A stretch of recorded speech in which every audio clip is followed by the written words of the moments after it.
ஆண்டவராகிய இயேசு கிறிஸ்துவின் இனிய நாமத்தில் உங்களை வாழ்த்துகிறேன். பிரியமான தேவ ஜனமே, இந்த நாளில் கூட நெகேமியா என்ற ஒரு தேவ மனிதரை நாம் பார்க்க போகிறோம். நெகேமியா எப்படி தேவ சமூகத்தில் கதறினார், உபவாசித்தார் என்று சொல்லி, அதுபோல நாமும் உபவாசிப்போம், செவிப்போம், தேவ சமூகத்தில் காத்திருப்போம். காத்திருக்கும் போது தான் நம்ம எல்லா காரியத்தையும் பெற்றுக்கொள்ள முடியும். பிரியமான தேவ ஜனமே, வாசிப்போம். நெகேமியா 1ஆம் அதிகாரம் 4வது வார்த்தை. இந்த வார்த்தைகளை கேட்டபோது நான் உட்கார்ந்து அழுது சில நாளாய் துக்கித்து உபவாசித்து மன்றாடி பரலோகத்தின் தேவனை நோக்கி. இந்த வார்த்தைகளை கேட்டபோது, அப்பனா என்ன வார்த்தை? அதுக்கு மேல இருக்கிற வசனத்தை வாசிப்போம். அதற்கு அவர்கள், சிறையிருப்பில் மீந்திருக்கிறவர்கள் அந்த தேசத்திலே மகா தீங்கையும் நிந்தையும் அனுபவிக்கிறார்கள். எருசலேமின் அலங்கம் இடிக்கப்பட்டதும் அதன் வாசல்கள் அக்கினியால் சுட்டெரிக்கப்பட்டதுமாய் கிடக்கிறது என்றார்கள். நெகேமியா வேற ஊர்ல சூசான் என்ற அரண்மனையில் இருக்கிறார். அவர் அப்படி இருக்கும்போது அந்த இடத்துல நம்ம தேசம் எப்படி இருக்குது, எருசலேம் தேசம் நம்முடைய தேசம் வச்சே, அது எப்படி இருக்கு, அதுல இருக்கிற ஜனங்கள்லாம் எப்படி இருக்கிறாருன்னு நெகேமியா விசாரிக்கிறார் அந்த இடத்துல இருக்கிறவங்களை பார்த்து. அதுக்கு அவங்க சொல்றாங்க, எருசலேமின் அலங்கம் இடிக்கப்பட்டதும் அதன் வாசல்கள் அக்கினியால் சுட்டெரிக்கப்பட்டதுமாய் கிடக்கிறது என்று சொன்னார்கள். இந்த வார்த்தை கேட்ட உடனே நெகேமியாவுக்கு ரொம்ப துக்கமாயிடுது. அப்போ அவர் என்ன பண்றாருன்னா, உட்கார்ந்து அழுது சில நாளாய் துக்கித்து, சில நாளாயாவே அவர் அழுது துக்கி இருந்த வார்த்தை கேட்டதிலிருந்து அவர் சில நாளாவே துக்கித்து அழ ஆரம்பிக்கிறார், உபவாசிக்கிறார். அடுத்தது உபவாசித்து மன்றாடி பரலோகத்தின் தேவனை நோக்கி அப்படின்னு சொல்லப்பட்டிருக்கு பாருங்க. அந்த வார்த்தை கேட்டதோ நம்முடைய தேவைகளை பார்த்து, நம்முடைய பிரச்சனைகளை பார்த்து, நம்ம கட்டுகளை பார்த்து நம்ம என்ன பண்றோம்னு சொன்னா, சில நாளாய் உட்கார்ந்து, அவரும் சில நாளாய் உட்கார்ந்து, கேட்ட உடனே இது கிடைக்கணும்னு சொல்லலை, அவரும் சில நாளாய், அழகா எழுதப்பட்டிருக்கு பாருங்க. நான் உட்கார்ந்து அழுது சில நாளாய் துக்கிக்கிறார். இதுக்கு என்ன பண்ணலாம்? நம்முடைய அலங்கம் இடிக்கப்பட்டு இருக்கிறதே, நம்முடைய தேசத்தில் இருக்கிற ஜனங்களெல்லாம் ரொம்ப கஷ்டப்படுறாங்களே, அக்கினியால சுட்டெரிக்கப்பட்டிருக்குது, இது எப்படி திரும்பவும் கட்டுறது? இதை கட்டுறதுக்கு யார் நமக்கு உதவி செய்வாங்க? இது யாரை பிடிச்சா எங்க வேலை ஆகும் அப்படின்னு சொல்லி அவர் சில நாளா அந்த காரியத்தை குறித்து மனசுக்குள்ள போட்டுக்கிட்டு துக்கித்து கொண்டே இருக்கிறாராம். சில நாளா உபவாசித்து கொண்டு இருக்கிறாராம், அழுது கொண்டு இருக்கிறார். அடுத்ததா பார்க்கும் பொழுது எல்லாம் செய்துட்டு உபவாசிக்கிறாரு, அழுறாரு, சில நாளா அந்த காரியத்தை குறித்து துக்கித்து இருக்கிறாரு. அடுத்தது பரலோக தேவனை நோக்கி அவர் ஜெபிக்க ஆரம்பிக்கிறார். ஹல்லேலூயா. நம்ம கூட தான் பிரியமான தேவச்சனமே, அங்கும் இங்குமா ஓடுவோம். கரெக்டு தான், இங்க போனா நடந்துருமா, அங்க போனா நடந்துருமா, கரெக்ட், அது நம்ம பார்க்கணும் தான், இல்லைன்னு சொல்லலை. அடுத்ததான் எங்க போனாலும் நம்ம பரலோக தேவனை நோக்கி பார்க்கணும். அப்பா, உம்முடைய ஒத்தாசை இல்லாம எங்களுக்கு எதுவுமே கிடைக்காதுப்பா அப்படின்னு சொல்லி நம்ம அவருடைய பாதத்தை இறுக பற்றிக்கணும். இப்ப நெகேமியா எப்படி ஜெபிக்கிறார்னு பாருங்க. பரலோகத்தின் தேவனாகிய கர்த்தாவே, உம்மில் அன்பு கூர்ந்து உம்முடைய கற்பனைகளை கை கொள்ளுகிறவர்களுக்கு உடன்படிக்கையும் கிருபையும் காக்கிற மகத்துவமும் பயங்கரமான தேவனே அப்படின்னு சொல்றார். அவர் சொல்றார் பாருங்க, ஒவ்வொரு பாயிண்டா எடுத்து வைக்கிறார். அவனுடைய சமூகத்தில் எப்படி சொல்லி துதிக்கிறார் பாருங்க. நம்முடைய காரியங்களை இப்படித்தான் சொல்லலாம். அப்பா, நீங்க எவ்வளோ நல்லவரப்பா, நீங்க வல்லவரப்பா, எவ்வளோ அதிசயமான காரியங்களை செய்திருக்கீங்கப்பா. இதுக்கு முன்னாடி என் வாழ்க்கையில் நான் இது மாதிரி ஒரு காரியத்தை உங்ககிட்ட கேட்டிருந்தப்பா, அப்போ நீங்க எனக்கு செஞ்சீங்களேப்பா அப்படின்னு சொல்லி அவர் செய்த நன்மைகளை நம்ம எடுத்து சொல்லணும். அதே போல் அவர் எவ்வளோ நல்லவர் என்பதை நம்ம துதிக்கணும். நம்ம ஜெபத்தில் இவைகளெல்லாம் எடுத்து காட்டணும். பிரியமான தேவச்சனமே, ஏதோ நம்ம போனோமா ஒரு 5 நிமிஷம் நமக்கு என்ன வேணுமோ அதை சொல்லிட்டு வர்றது கிடையாது. அதனால் ஜெபம்லாம் கேட்கப்படாது, அது கூரையை கூட தாண்டாது. ஆனால் அடுத்ததான் நம்ம பார்க்கும்பொழுது முதலாவது அவரை புகழ்ந்து துதிச்சு, அடுத்தது அவர் நமக்கு நன்மை செஞ்சார் பார்த்தீங்களா, இத்தனை காலம் நம்மளை நடத்தி வந்தார் பார்த்தீங்களா, அப்போ நமக்கு எவ்வளோ நன்மை செஞ்சிருப்பார். நன்மை பெற்றுக்கொள்ளாத ஒரு மனுஷன் கூட இருக்கவே முடியாது. அப்போ அந்த நன்மைகளை எடுத்து, அப்பா நீங்கள் அன்னைக்கு நான் கேட்டேனேப்பா, அன்னைக்கு கூட ஒரு நன்மை செஞ்சீங்களேப்பா, எனக்கு எதை செஞ்சீங்களேப்பா, பிள்ளை இல்லாமல் இருந்த எனக்கு பிள்ளை கொடுத்தீங்களே, வேலை இல்லாமல் இருந்த எனக்கு வேலை கொடுத்தீங்களே, வீடு இல்லாமல் இருந்த எனக்கு வீடு கொடுத்தீங்களே, அப்பா என்னோட சரீரத்தில் பலவீனம் காணப்பட்டுச்சு, அப்பா எனக்கு கொடுத்தீங்களே அப்படின்னு சொல்லி நமக்கு ஆண்டவர் என்ன நன்மை செய்தாரோ அந்த நன்மையை தேவனுக்கு தெரியப்படுத்தி நம்ம ஜெபிக்கணும். அவருக்கு அதையும் நம்ம சொல்லணும். அடுத்தது அவருடைய நாமத்தை துதிக்கணும். அவர் துதிச்சுட்டு அடுத்ததான் என்ன பண்றாரு பாருங்க. உமது அடியாராகிய இஸ்ரவேல் புத்திரருக்காக இன்று இரவும் பகலும் உமக்கு முன்பாக மன்றாடி, இஸ்ரவேல் புத்திரராகிய நாங்கள் உமக்கு விரோதமாக செய்த பாவங்களை அறிக்கையிடுகிற அடியுடைய ஜபத்தை கேட்பதற்கு உம்முடைய செவி கவனித்தும் உம்முடைய கண்கள் திறந்தும் இருப்பதாக, நானும் என் தகப்பன் வீட்டாரும் பாவம் செய்தோம் என்று சொன்னார். ஆனால் நெகேமியா எந்த பாவமும் செய்யல. அவர் உண்மையா தேவனுக்கு பயந்து வாழ்ந்தார். ஆனால் இருந்தாலும் அந்த இஸ்ரவேல் குடும்பமே தன் சொந்த குடும்பம் அல்லவா, ஒருத்தருக்கு ஒருத்தர் அப்படித்தான் நேசித்திருப்பாங்க. அதனால் அவங்க எப்படி ஜெபித்தாலும் பாருங்க, தேவனுடைய பிள்ளைகள் ஒவ்வொருடைய ஜெபத்தையும் பாருங்க, என் தகப்பன் வீட்டாரும் என் குடும்பமும் அப்படிதான் சேர்த்தி தான் சொல்லுவாங்க. இஸ்ரவேல் ஜனங்க தன்னுடைய குடும்பத்தோடு சேர்த்தி தான் அவங்க விண்ணப்பமே பண்ணுவாங்க. அவங்க செஞ்ச பாவம் போல அந்த இஸ்ரவேல் ஜனங்க செஞ்ச பாவத்தை கூட தான் செஞ்ச பாவத்தை போல தேவ சமூகத்தில் அறிக்கையிடுவாங்க. பிரியமான தேவச்சனம், அதெல்லாம் நம்ம உன்னிப்பா கவனிச்சுதான் நம்மளால ஜெபமே பண்ண முடியும். செய்த பாவங்களை அடியோட ஜெபத்தை கேட்பதற்கு உமது செவிகள் கவனித்திருப்பதாக, அப்படியே கண்கள் பார்த்திருப்பதாக அப்படின்னு சொல்லி, நானும் என் தகப்பன் வீட்டாரும் செய்த பாவத்தை அப்படின்னு சொல்லி அவர் தன் பாவத்தை அறிக்கிற. இஸ்ரவேல் ஜனங்க என்னென்ன பாவம் செஞ்சாங்களோ ஆனால் அவருக்கு தெரியாது. ஏன்னா அவர்களால் சிறு வயதில் என்ன பண்றாங்க, சிறைச்சாலையில பிடிச்சிட்டு கொண்டு வந்துடுறாங்க அவரை. நாங்கள் உமக்கு முன்பாக மிகவும் கெட்டவர்களாய் நடந்த, ஓப்பனா சொல்றாரு பாருங்க, நான் கெட்டவளா நடந்தப்பா, நான் கெட்டவனா நடந்தப்பா அப்படின்னு சொல்லி நெகேமியா சொல்றாரு. நாங்கள் உமக்கு முன்பாக மிகவும் கெட்டவர்களாய் நடந்தோம். நீர் உம்முடைய தாசனாகிய மோசேக்கு கற்பித்த கற்பனைகளையும் கட்டளைகளையும் நியாயங்களை கை கொள்ளாமே போனோம். நாங்கள் நீங்க எங்களுக்கு கொடுத்தீங்களா? இன்னைக்கு நம்ம கூட அப்படித்தான் சில நேரத்தில் என்ன பண்றோம்னா, ஆண்டவர் சொன்ன கற்பனையை மீறிடுறோம், கட்டளையை மீறிடுறோம், அவருடைய வாக்கு தத்தத்தை மீறிடுறோம், அவருடைய வசனத்துக்கே நம்ம கீழ்ப்படுகிறது இல்லை. முதலாவது அதையே கீழ்படுது. அப்போ நம்ம ஒப்பு கொடுக்கணும் நம்முடைய ஜெபத்தில், நீங்கள் கட்டளைகள் மீறினால் நான் உங்களை ஜாதிகளுக்குள்ளே சிதறடிப்பேன் என்று மாற்று அன்னைக்கு மோசே மூலியமா சொல்லி அமைச்சா. நீ என் வார்த்தைக்கு என் கட்டளைக்கு நீங்க கீழ்ப்படினா பாருங்க, நான் உங்களை என்ன செய்வேன்னு சொன்னா, இந்த இஸ்ரவேல் ஜனங்க கூட்டத்தார நான் மற்ற ஜனங்க மத்தியில் நான் சிதறடிப்பேன் ஆண்டு சொன்னார். அப்படிதான்ப்பா நீங்க சிதறடிச்சதால தான்ப்பா நாங்கள் இங்கே வந்து மாட்டிக்கிட்டு இருக்கிறோம் அப்படின்னு சொல்லி நெகேமியா அழகாய் சொல்லுவார். 9வது வார்த்தை வாசிக்கிறேன். நீங்கள் என்னிடத்தில் திரும்பி என் கற்பனைகளை கை கொண்டு அவைகளின்படி செய்வீர்கள், ஆனால் உங்களிலே தள்ளுண்டு போனவர்கள் வானத்தின் கடையாந்தரத்தில் இருந்தாலும் நான் அங்கே இருந்து அவர்களை சேர்த்து என் நாமம் விளங்கும்படி நான் தெரிந்து கொண்ட ஸ்தலத்துக்கு அவர்களை கொண்டு வருவேன் என்றும் தேவரீர் உம்முடைய தாசனாகிய மோசேவுக்கு கட்டளையிட்ட வார்த்தையை நினைத்தருளும். ஆண்டவரே, அப்போ நம்ம இந்த வசன பைபிளிலிருந்து எடுத்து நம்ம சொல்லணும், அப்பா நீங்கள் எனக்கு இப்படின்னு சொன்னீங்களேப்பா, அந்த வார்த்தை நாங்கள்லாம் ஒரு காலத்தில் பின்வாங்கி போயிட்டோம்ப்பா, நாங்கள் பின்வாங்கி போயிட்டோம்ப்பா, உண்மை தேடாமல் கொஞ்ச நாள் நாங்கள் விட்டுட்டோம்ப்பா, நீங்கள் கொடுத்த ஆசீர்வாதத்தை நாங்கள் மதிமயங்கி போயிட்டோம். ஆண்டவரே எங்களை மன்னிச்சிருங்கப்பா, எங்களை மன்னிச்சிருங்கப்பா, திரும்பவும் நாங்கள் ஆண்டவருக்குள்ள உமக்குள்ளே வரணும்ப்பா அப்படின்னு சொல்லி நம்ம திரும்பவும் நம்ம ஆண்டோட சமூகத்தில் ஒப்புக் கொடுக்கணும். அநேக வாலிப பிள்ளைகள், நிறைய வாலிப பிள்ளைகள் வருவாங்க, அவங்களுக்கு என்ன தேவையோ அதை பெற்றுக்கொள்வாங்க, உடனே ஓடிடுவாங்க, ஜாப்பு கிடைச்சா போதும் ஓடிடுவாங்க.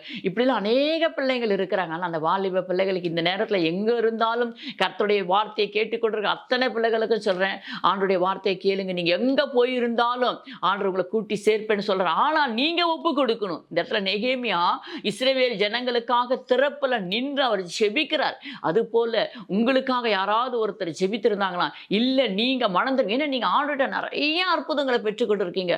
எனக்கு வேலை வேணும்னு சொல்லி வந்தேன், வாங்கிட்டேன், போயிட்டேன், என்னால ஜெபிக்க முடியல. இப்ப அன்னைக்கு நம்ம ஜெபிச்சோம், உபவாசிச்சோம், ஜெபம் பண்ணோம், கர்த்தருடைய சமூகத்துல விழுந்து கிடந்தோம், அதிகால வேலையில தேடணும். ஆனா இன்னைக்கு நமக்கு ஒரு வேலை கிடைத்த உடனே நம்ம தேவனை விட்டு விலகி போகிறோம், அதுவும் தூர போகிறோம். நேற்று ஜெபிச்ச ஜெபமே இன்னைக்கு போதும்னு சொல்லிடுறோம், அப்பா உமக்கு ஸ்தோத்திரப்பா ஆமேன்னு சொல்றோம். ஆனா அப்படி இல்லையே. தேவன் ஒவ்வொரு நாளும் நம்ம வயிற்றுக்கு எப்படி போஜனம் கொடுக்கிறோமோ அது போல நம்ம ஆத்துமாவுக்கு நம்ம போஜனம் கொடுக்க வேண்டும். அது தாகமா இருக்கும். எது மேல தாகமா இருக்கோ, ஆண்டுடைய வார்த்தையின் மேல தாகமா இருக்கும். அந்த வார்த்தையை நம்ம வாசிக்க அது உண்மையில் பலன் கொள்ளும். பிரியமான தேவச்சனமே, அந்த வார்த்தையினால பலன் கொள்ளும், தைரியமா இருக்கும். அப்பதான் நமக்குள்ள யாராவது ஏதாவது கேட்டா கூட அந்த வார்த்தை நமக்குள்ள இருந்தால் எடுத்து நம்மளால சொல்ல முடியும். ஆண்டரை விட்டு தூர போன பிள்ளைகள் யாரா இருந்தாலும் ஆண்டருக்குள்ள வாங்க, ஆண்டவங்களை கிட்டி சேர்க்கத்தான் ஆசைப்படுகிறார். நான் ரொம்ப நாளா ஜெபிக்காம போயிட்டு இருந்தேன், ஆண்டரை விட்டு தூர போயிட்டு இருந்தேன் அப்படின்னு சொல்லி இருக்கிற ஜனங்கள் கூட இன்னைக்கு ஆண்டருக்குள்ள வாங்க. இந்த உபவாச நாள் ஆண்டவரை தேடுங்க. பிரியமான தேவச்சனமே, நான் கொஞ்ச நாளாவே மறந்துட்டு இருந்தேன், கொஞ்ச நாளா என்னால் ஜெபிக்க முடியல, என் சோர்வின் மித்தம் ஜெபிக்காம போயிட்டு இருந்தேன், என் அசதியின் மித்தம் நான் ஜெபிக்காம போயிட்டு இருந்தேன், என்னால் முடியல, எனக்கு வந்திருக்கிற இருக்கிற பாடுகளால் நான் செபிக்காமல் போயிட்டு இருந்தேன்னு சொல்லி பின்மாற்றத்துக்கு போன அத்தனை தேவ பிள்ளைகளும் ஆண்டுக்குள்ளே வந்துடுங்க. ஏன்னா ஆண்டு சொல்ல, நீ தூரத்தில் இருந்து, நீ எந்த ஆழத்திலிருந்து கடையாந்தரத்தில் இருந்தால் கூட நான் கூட்டி சேர்ப்பேன்னு சொன்னீங்களேப்பா, என்னையும் உங்கள் மந்தையில் சேர்த்து கொள்ளுங்கப்பா அப்படின்னு சொல்லி நீங்கள் அப்பா கிட்ட கேளுங்க. அப்பா அவளோடு காத்திருக்கிறார். நீங்கள் நெருக்கத்தில் இருக்கிறீங்க, கண்ணீரில் இருக்கிறீங்க, பள்ளத்தாக்கில் இருக்கீங்க. அப்பா அதை பார்த்து கொண்டு தான் இருக்கிறார். பிரியமான தேவச்சனமே, நீங்கள் கூப்பிட்டா மாத்திரம்தான் அவரால் உங்களுக்கு கிரிகை செய்யவே முடியும். நீங்கள் நோக்கி கூப்பிட்டா மாத்திரம்தான் அவர் உங்களுக்கு உதவியே செய்ய முடியும். எந்த பள்ளத்தாக்கில் இருந்தாலும், எந்த கண்ணீரில் இருந்தாலும், எந்த வேதனையில் இருந்தாலும், ஒன்றுமே முடியலன்னு சொல்லி சோர்வில் இருந்தால் கூட, ஏசப்பா எனக்கு உதவி செய்யுங்கன்னு மாத்திரம் நீங்கள் கூப்பிடுங்க. கர்த்தர் உங்களுக்கு உதவி செய்வார். எப்படியாவது அந்த இக்கட்டிலிருந்து உங்களை விடுவிப்பார். பிரியமான தேவச்சனமே, தேவரீர் உமது மகா வல்லமையினாலும் உமது பலத்த கரத்தினாலும் மீட்டுக்கொண்ட உமது அடியாரும் உமது ஜனங்களும் இவர்கள் தானே. ஆண்டவர் அவ்வளோ அழகா இஸ்ரவேல் ஜனங்களை வழி நடத்தி வந்தார் இல்லைங்களா? இவர்கள் தானே என்று சொல்லி நெகேமியா சொல்லி அவருடைய சமூகத்தில் திருப்பியும் ஞாபகப்படுத்துகிறார், நினைப்பூட்டுகிறார். ஆண்டவரே, ஆண்டவரே, நீங்க இவங்களெல்லாம் கொண்டு வந்தீங்களேப்பா, அடிமைத்தனத்துல இருந்து இவங்களுக்கு மீட்டு கொண்டு வந்தீங்களேப்பா, ஒரு விஷயம் அவங்களுக்கு மனம் இறங்குங்கப்பா, உண்மை விட்டு அவங்களுக்கு வேற யாருப்பா இருக்கிறாங்க அப்படின்னு சொல்லி நெகேமியா சொல்லுகிறார். நாமும் இதே போல சொல்லுவோம், அப்பா எங்களுக்கு உண்மை விட்டா வேற யாரப்பா இருக்கிறாங்க, நாங்க தூரம் போயிருந்தோம், எங்களை மன்னிச்சிருங்கப்பா, எங்களை ஏற்றுக்கொள்ளுங்கப்பா அப்படின்னு சொல்லி நம்ம அப்பா கிட்ட ஒப்பு கொடுப்போம். பிரியமான தேவச்சனமே, இன்னைக்கு நம்ம நியூஸ்ல பார்க்கும்போது சுனாமியும் வந்திருக்குது, அதுக்கு போல பார்த்தா பூமி அதிர்ச்சியும் வந்திருக்குது, அடுத்ததா பக்கம் எரிமலையும் வந்திருக்குன்னு சொல்லியிருக்காங்க. இப்படி என்னைக்கு ஆண்டோடைய வருகை இருக்குன்னு யாருக்குமே தெரியாது. நம்ம ஒவ்வொரு நாளும் ஒவ்வொரு இமைப்பொழுதும் ஆயத்தமா இருக்க வேண்டும். ஆயத்தமா இருக்கிறவங்க தான் பரலோக ராஜ்யத்துக்கு போக முடியும். அந்த சத்தத்தை கேட்டாதானே, அப்பாவுடைய சத்தம் நம்ம கேட்டுக்கிட்டு இருந்தா தானே அவர் கை அசைக்கும் போது நம்ம போக முடியும். வாங்க என் பிள்ளைங்களேன்னு சொல்லி கூப்பிடும்போது நம்ம போகணும் இல்லையா? ஆயத்தமா இருக்கணும் இல்லையா? நம்ம பாட்டுட்டு இன்னைக்கு அழிந்து போகிற உலகத்துக்காக நம்ம வாழ்ந்து கொண்டு இருக்கக்கூடாது. இது எப்போ அழியும்னே தெரியாது. எவ்வளவு ஜனங்க மறிச்சாங்கன்னே இதுவரையும் கண்டு சொல்லவே கிடையாது. ஆனா பிரியமான தேவச்சனமே, நம்ம கொஞ்சம் யோசித்து பார்ப்போம். இவ்வளோ உலகத்தில் அழிவுகள் நடந்து கொண்டு இருக்கிறது. அவங்க எவ்வளோ வாழ்ந்தாங்க, என்னத்தை கொண்டு போக போறாங்க? கொஞ்சம் யோசிச்சு பாருங்க. அப்பாவோட இருப்போம். பாடுகள் இருந்தாலும், பிரச்சனைகள் இருந்தாலும், கண்ணீர் இருந்தாலும், அவர்கள் எல்லாம் அதிலே இருந்து மறித்தார்களா? இல்லை. தேவன் சூழ்நிலையை மாற்றி போட்டார், அவளை தூக்கி எடுத்தார், அவளை உயரத்தில் வைத்து அழகு பார்த்தார். பிரியமான தேவச்சனமே, அடுத்ததா பார்ப்போம். அதுலேயே ஆண்டவரே, உமது அடியாரின் ஜபத்தையும் உமது நாமத்துக்கு பயப்பட வேண்டும் என்று விரும்புகிற உமது அடியாரின் ஜபத்தையும் உமது செவிகள் கவனித்திருப்பதாக. இன்றைக்கு உமது அடியானுக்கு காரியத்தை கைகூடி வர பண்ணி இந்த மனுஷனுக்கு முன்பாக எனக்கு இரக்கம் கிடைக்க பண்ணி அருளும் என்று பிரார்த்தித்தேன். அப்போ என்ன சொல்றார்? உடனே ஜெபிக்கிறார். நம்முடைய காரியம் ஆகணும்னு சொன்னா என்ன பண்றார் பார்த்தீங்களா நெகேமியா? ஏன்னா ஒரு மனுஷங்கிட்ட, அவன் வேலை செய்யற இடத்துல அந்த ராஜா கிட்ட போய் கேட்கணும். ராஜா இடத்துல அவன் என்ன பண்றான்? பான பாத்திரக்காரனா இருக்கிறான். ராஜா குடிக்கிற அந்த பான பாத்திரத்தெல்லாம் எடுத்து கொடுக்குற ஒரு வேலையில இருக்கிறார் நெகேமியா. அப்படி இருக்கும்போது அந்த இடத்துல நான் ஆண்டவர்கிட்ட, அந்த ராஜா கிட்ட பேசணும்னா முன்னாடி உட்காந்து தேவ சமூகத்துல செபிக்கிறார். அந்த மனுஷன் கண்ணில் எனக்கு தயவு கிடைக்கணும்ப்பா அப்படின்னு சொல்லி உபவாசித்து துக்கித்து அழுது தேவ சமூகத்துல மன்றாடி கேட்டுக்கொண்டிருக்கிறார். பிரியமான தேவச்சனமே, நாமும் அப்படித்தான். நமக்கு சில காரியங்கள் நடக்க வேண்டும் என்று சொன்னால், தடைப்பட்டிருக்கிற காரியங்கள் வாய்க்க செய்ய வேண்டும் என்று சொன்னால், நாமும் தேவ சமூகத்துல செபிக்கணும், உபவாசிக்கணும், மன்றாடணும், கண்ணீர் விடணும். அப்படி நம்ம செய்யும் பொழுது கர்த்தர் நம்முடைய ஜபத்தை கேட்பார். பிரியமான தேவச்சனமே, அந்த ஜபத்துக்கு பதில் உடனே கிடைத்தது பாருங்க நெகேமியாக்கு. நீங்க அடுத்தடுத்து வாசிச்சுட்டு வந்துட்டே இருக்கும்போது உங்களுக்கு நல்லாவே தெரியும். அது போலத்தான். ஏன்னா நெகேமியா முதலாவது செபிக்கிறார். நமக்கும் சில அரசாங்க வேலை கிடைக்கணும், அரசாங்கத்தில் அதிகாரிகள் முன்பே ஏதாவது ஒரு காரியம் நமக்கு நடக்க வேண்டியதா இருக்கலாம், ஏதாவது காரியங்கள் அவர்கள் மூலமா நமக்கு செய்ய வேண்டியதா இருக்கலாம். அப்ப நம்ம என்ன பண்ணோம்? அவங்களை சந்திக்கிறதுக்கு முன்னாடி உபவாசம் போட்டு, அப்பா நம்முடைய சமூகத்தில் அந்த அதிகாரியை நான் ஒப்பு கொடுக்கிறேன்ப்பா அப்படின்னு சொல்லி நம்ம ஒப்பு கொடுத்து ஜெபம் பண்ணிட்டு போகும்பொழுது கர்த்தர் வாய்க்க செய்வார். நெகேமியாவுக்கு ராஜாவின் கண்களை தயவு கிடைத்தது. நெகேமியாவுடைய ஜெபம் கேட்கப்பட்டது. பரலோக தேவன் அவளுக்கு தயவு செய்தது போல நமக்கும் உதவி செய்வார். பிரியமான தேவச்சனமே, நம்ம தாழ்த்துவோம். இனி அநேக காரியங்கள் இது அடங்கி இருக்குது. அதுபோல நம் தேவ சமூகத்தில் அப்பா என்று சொல்லி நாம் தாழ்த்தி நம்மை ஒப்பு கொடுக்கும் பொழுது கர்த்தர் நமக்கு அனுகிரகமான வாசல் கதவுகளை திறப்பார். அவரால் மாத்திரம்தான் திறக்க முடியும். ஐயோ நான் தூரம் இருக்குன்னு நீங்க நினைக்காதீங்க. அப்பா கிட்ட வாங்க, வந்துடுங்க, அவருடைய மந்தைக்குள்ள சேர்ந்துடுங்க. பிரியமான தேவச்சனமே, உலகத்துல என்ன நடக்குதுன்னு தெரியாது, நாளைக்கு என்ன நடக்க போறதுன்னு தெரியாது. ஆனாலும் ஒவ்வொரு நாளும் உங்களை தேவன் நடத்த வல்லவரா இருக்கா. அவருடைய கரத்துல நம்மளை ஒப்பு கொடுத்தாதானே அவர் நடத்துவார். வாலிப பிள்ளைகளே, இன்றைக்கு உலகம் எந்த போக்குல போகுதோ அந்த போக்குல நீங்க போகாதீங்க. உங்களை சரியான பாதையில நிறுத்தி தேவனுடைய பாதையில நடந்து கொண்டு போங்க. கர்த்தருடைய கரத்துல உங்களை ஒப்பு கொடுங்க. கையும் மெய்யுமாய் பிடிக்கப்பட்ட விபச்சார ஸ்திரியை கொண்டு வந்து நிறுத்தும் போது கூட தேவன் எவ்வளவு அழகாய் மன்னிக்கிறார் பார்த்தீங்களா? நம்முடைய பரம தகப்பன் நம்மளை மன்னிக்கிறவராய் இருக்கிறார். நமக்கு மனமிறங்குகிறவராய் இருக்கிறார். உதவி செய்கிறவராய் இருக்கிறார். இனி பாவம் செய்யாதே போ. அவர்களே உன் மேல கல்லெடுத்து அடியிலையா, நானும் உன்னை அடிக்க மாட்டேன், இனி பாவம் செய்யாதே போ என்று சொல்கிறார். அப்படிதான் நம்மளையும் விட்டு விடுவார். பாவம் செய்யாதப்பா, நீ இனி போ. ஏன்னா நம்ம பொல்லாத உலகத்துல இருக்கிறோன்னு அப்பாவுக்கு நல்லாவே தெரியும், நம்ம பரம தகப்பனுக்கு. அதனால ஒரு விசை நீங்க உங்களை ஒப்பு கொடுங்க. இந்த நாள்ல இருந்து நீங்க மனம் திரும்பி வாங்க, அப்பா கிட்ட வந்துருங்க. பிரியமான தேவச்சனமே, அவரை நோக்கி பார்க்கும் பொழுது இந்த உபவாச நாள்ல நீங்க ஒப்பு கொடுங்க. அப்பா, நானும் கர்த்தாவே இனிமே உம்முடைய பாதையில வந்துடுறேன்ப்பான்னு சொல்லி அவரை நோக்கி பார்த்து துதிப்போம். பிரியமான தேவச்சனமே, பிரசங்கில ஒரு வசனத்தை நான் வாசிக்கிறேன். பிரசங்கி 11ஆம் அதிகாரம் 9வது வார்த்தை, வாலிபனே உன் இளமையிலே சந்தோஷப்படு, உன் வாலிப நாட்களில் உன் இருதயம் உன்னை பூரிப்பாக்கட்டும், உன் நெஞ்சின் வழிகளிலும் உன் கண்ணின் காட்சிகளிலும் நட. ஆனாலும் இவை எல்லாவற்றிலும் மித்தமும் தேவன் உன்னை நியாயத்திலே கொண்டு வந்து நிறுத்துவார் என்று அறி. அந்த இடத்துல ஆண்டவர் சொல்றார் பார்த்தீங்களா? அது வாலிப பிள்ளைகளுக்கு மாத்திரமில்லை. இன்னைக்கு குடும்ப ஸ்திரீகள் எத்தனை பேர் நியூஸ் பேப்பரையோ யூடியூப்லையோ பார்த்தா ரொம்ப கொடூரமாக இருக்குது. ரொம்ப ரொம்ப ரொம்ப மோசமாக போய் கொடுக்கு. இந்த உலகம் எவ்வளோ பாதாளம் ஆணு வாய் திறந்துருக்கான், எவ்வளோ பேரை கொண்டு போகலாம், எவ்வளோ பேரை உள்ளே விழுங்கலாம்னு சொல்லி பார்த்துக்கிட்டு இருக்குது. அதுக்கெல்லாம் நம்ம ஒவ்வொரு நாளும் தப்பி தப்பி தப்பி தான் வாழணும். பிரியமான தேவச்சன், நம்ம ஆண்டுக்குள்ளே வந்துட்டா நம்ம அந்த அளவுக்கு பயப்பட வேண்டியதே இல்லை. உலகத்தில் இருக்கிற காரியம் நமக்கு தேவையில்லை. நமக்கு தேவை தேவன், வேத வசனம், ஜபம். நம்ம அப்படி போகும்போது இந்த உலகத்தை பார்த்து நம்ம அப்போ பயப்பட வேணாம். இப்போ தான் உலகத்தை பார்த்து பயப்படணும். ஆண்டுக்குள்ளே வருவதற்கு முன்பாகத்தான் பயப்படணும். ஆண்டுக்குள்ளே வந்துட்டா நம்ம பயப்பட வேணாம். அதுக்கு நமக்கு சம்மந்தமே கிடையாது. நம்ம ஆண்டு, நம்ம குடும்பம், ஆண்டு குடும்பம், இப்படி நம்ம அதுக்குள்ளவே போயிட்டோம்னா நமக்கு பயம் கிடையாது. ஆனால் வாலிப பிள்ளைகள் சொல்கிறாங்க, இன்னைக்கு நிறைய வாலிபர்கள் தேவையில்லாத காரியத்திலலாம் சிக்கி கொண்டு இருக்கிறாங்க. வாலிப பிள்ளைகளே, நீங்கள் சந்தோஷப்படுறீங்க. உங்கள் வாலிப நாட்கள் கொஞ்ச காலம் தானே அப்படின்னு சொல்லிட்டு பூரிப்பாக்கட்டும், உன் இறுதி உன்னை பூரிப்பாக்கட்டும், எல்லாம் செய்ப்பா என்று சொல்ல, உன் கண்ணின் காட்சியிலே நட. இவைகள் எல்லாம் மிச்சம் தேவன் உன்னை நியாயத்தில் கொண்டு வந்து நிறுத்துவார். அப்போ நீ என்ன பண்ண போகிற சொல்லு பார்க்கலாம்? நரகத்தில் போய் சத்தம் போட்டு கத்திக்கிட்டா இருக்க முடியும்? இல்லை பிரியமான தேவச்சனமே. அதனால் இன்றைக்கு நீ மனம் திரும்பு. இன்றைக்கு நீ ஆண்டோட கரத்தில் உன்னை ஒப்புக்கொடு.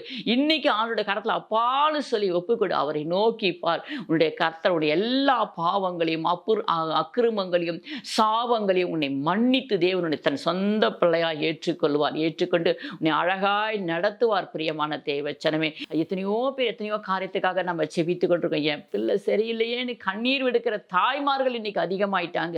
என் பிள்ளை சரியில்லையே, என்ன பண்ணு, அவனை எப்படி திருத்துறதுன்னு தெரியலையேன்னு சொல்லி அழுது கொண்டு இருக்கிறாங்க. என் பிள்ளைக்கு இன்னும் திருமணம் ஆகவில்லை என்று சொல்லி கண்ணீர் விடுகிறார்கள். அதனால பிள்ளைகளை, தகப்பன்மார்களும் பிள்ளைகளும் அன்றைக்கு சிறு வயதிலிருந்து அவங்க சரியாய் வளர்த்து கொண்டு வரணும்.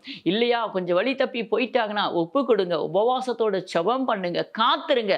கர்த்தர் நெகேமியாவுக்கு அந்த ஜபத்தை கேட்டு பதில் கொடுத்தது போல உங்க ஜபத்துக்கும் பதில் கொடுப்பார். கலங்காதீங்க, திகையாதீங்க. உங்க பிள்ளைங்க எவ்வளவு தூரம் போயிருந்தாலும், அப்பா கடையாந்தரத்திலே போயிருந்தாலும் நான் உங்களை கை தூக்கி எடுத்துக்கொண்டு வருவேன்னு சொல்லி அழகாய் நாம் வாசித்தோம் அல்லவா? அதனால நீங்க கவலைப்படாதீங்க. உங்க பிள்ளைகளை கர்த்தர் உங்களோடு கொண்டு வந்து சேர்த்துவார். அவருடைய மந்தையில கொண்டு வந்து சேர்த்துவார். என் பிரியமான தேவச்சனமே, அப்பாவுடைய சமூகத்தில் நீங்க ஒப்பு கொடுத்து, உங்க கண்ணீர் அவருடைய துருத்தில் இருக்குது, அவருடைய கணக்கில் இருக்குது. நிச்சயமாகவே தேவனுடைய பிள்ளைகளை கொண்டு வந்து சேர்ப்பார். அவருடைய மந்தைக்குள்ள சேர்த்துக் கொள்வார். நீங்க கவலைப்படாதீங்க, அழாதீங்க. உங்க கண்ணீர் தேவ சமூகத்துல இருக்குது. ஹல்லேலூயா. வாலிப பிரயாசத்துல, அந்த வாலிப வயசுலதான் பிசாசானவன் கர்ஜிக்கிற சிங்கம் போல நம்மளை எந்த வலையில விழ வைக்கிறாமோ என்று சொல்லி தவறான பாதையில கொண்டு போய் விடுகிறான். ஆனா பாருங்க, ஆனா இன்னைக்கு பாத்தீங்கன்னா ஒரு 9 வயசு 7 வயசு பிள்ளைங்களை கூட தனியா அனுப்ப முடியாது. பெண் பிள்ளைகள் வெளியே போயிட்டு பத்திரமா வர்றதே ரொம்ப கஷ்டமான காரியமா இருக்கிறது. என்னுடைய பிள்ளைகள் தூரத்துல இருக்காங்க, என் பிள்ளைகள் தூரத்துல படித்து கொண்டு இருக்கிறாங்க, என் பிள்ளைகள் தூரத்துல வேலை செய்து கொண்டிருக்கிறாங்கன்னு சொல்லி கவலைப்படாதீங்க. ஒவ்வொரு இரவும் உங்க பிள்ளைகளுக்காக நீங்க ஜெபம் பண்ணுங்க. அப்பாவுடைய கரத்துல ஒப்பு கொடுத்து அப்பா, என் பிள்ளைகளை எல்லா தீமைக்கும் விலக்கி பாதுகாத்து கொள்ளுங்கப்பா. என் பிள்ளைகளோட உங்களுடைய கரம் எப்போதும் இருக்கணும்ப்பா, உங்களுடைய கிருபை சூழ்ந்து கொள்ளணும்னு சொல்லிட்டு நீங்க ஒவ்வொரு நாளும் செபிங்க. கர்த்தர் உங்களுடைய பிள்ளைகளை வேலி அடைத்து பாதுகாத்துக் கொள்வார். பிரியமான தேவச்சனமே, அவர் கிட்டத்துக்கு மாத்திரம் தேவன் அல்ல, தூரத்துக்கும் தேவனா இருக்கார். அவர் வானமுடைய சிங்காசனம் சிங்காசனமாக இருக்குது, பூமியோடைய பாதபடியாக இருக்குது. அவருடைய கண்கள் எல்லாவற்றையும் பார்த்து உலாவி கொண்டு இருக்கிறார். அதுவும் விசேஷமாக அவருடைய சமூகத்தில் உபவாசத்தோடு கண்ணீரோடு காத்திருக்கிற பிள்ளைகளை அவர் ஒருபோது வெட்கப்பட்டு விடவே மாட்டார், வெட்கப்பட்டு போக விட மாட்டார். பிரியமான தேவச்சனமே, உங்களுடைய ஜெபங்கள் நிச்சயமாக தேவன் கேட்டு பதில் கொடுப்பார். உபவாசத்தோடு இந்த நாளை நம்ம ஜெபித்திருக்கிறோம். எத்தனையோ காரியங்கள், எத்தனை பாரங்கள். ஒரு குடும்பம் என்று சொன்னால் அந்த குடும்பத்தில் எவ்வளோ குழப்பங்கள் இருக்குது, பிரச்சனைகள் இருக்குது, போராட்டங்கள் இருக்குது, தேவைகள் இருக்குது. அப்பான்னு சொல்லி ஒப்பு கொடுங்க. அதெல்லாம் ஒப்பு கொடுத்து ஜெபம் பண்ணுங்க. அதுக்கு அடுத்ததாக பார்க்கும்போது நேரம் கிடைக்கும் போது கணவன் மனைவி பிள்ளைகளாக ஜெபம் பண்ணுங்க. என்னைக்கு நீங்கள் உங்கள் பிள்ளைகளை கூப்பிட்டு உட்கார வச்சு சிறு வயதிலே ஜெபிக்க ஆரம்பிச்சிட்டிங்கன்னா உங்கள் பிள்ளைகளை குறித்து நீங்கள் கவலையே பட வேண்டாம். ஏன்னா அப்படித்தான் ஆண்டவர் சொல்லுகிறார், உன் பிள்ளைகளை குறித்து சமாதானம் உனக்கு பெரிதாக இருக்கும் என்று சொல்லுகிறார்.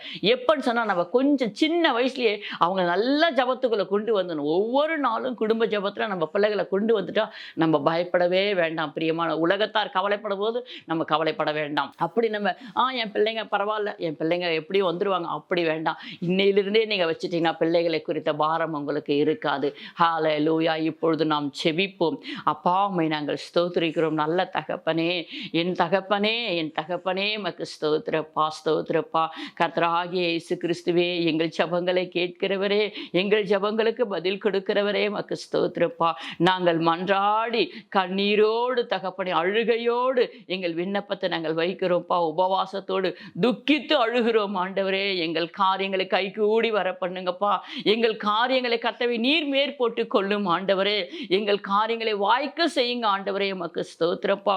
உம்முடைய கரத்திலே ஒப்பு கொடுக்கிறப்பா. பிள்ளைகள் எத்தனையோ காரியத்துக்காக ஜெபித்து கொண்டு இருக்கிறார்கள் ஆண்டவரே. ஸ்தோத்திரப்பா, ஸ்தோத்திரப்பா. அந்த காரியங்களை நீங்க பொறுப்பெடுத்துக் கொள்ளுங்க ஆண்டவரே. அவருடைய கண்ணீரை நீங்க தொடைங்கப்பா, தொடைங்க சுவாமி. ஹல்லேலூயா. நீங்க பொறுப்பெடுத்துக் கொண்டு பலப்படுத்தி அவர்களை பாதுகாத்து வழி நடத்துவீராக தகப்பனை. வாலிப பெண் பிள்ளைகளுக்காக, வாலிப ஆண் பிள்ளைகளுக்காக அப்பா ஒப்பு கொடுத்து செபிக்கிறேன் ஆண்டவரே. ஸ்தோத்திரப்பா, ஸ்தோத்திரப்பா. இன்னைக்கு உலகத்தோடு ஒத்திட்டு வாழ்ந்து கொண்டு இருக்கிறார்கள் ஆண்டவரே. உமக்கு ஸ்தோத்திரப்பா. அந்த வாழ்க்கையிலிருந்து உன் பிள்ளைகளை தொடுவீராக. ஒரு விஷயம் அவளுக்கு மனம் இறங்குவீராக.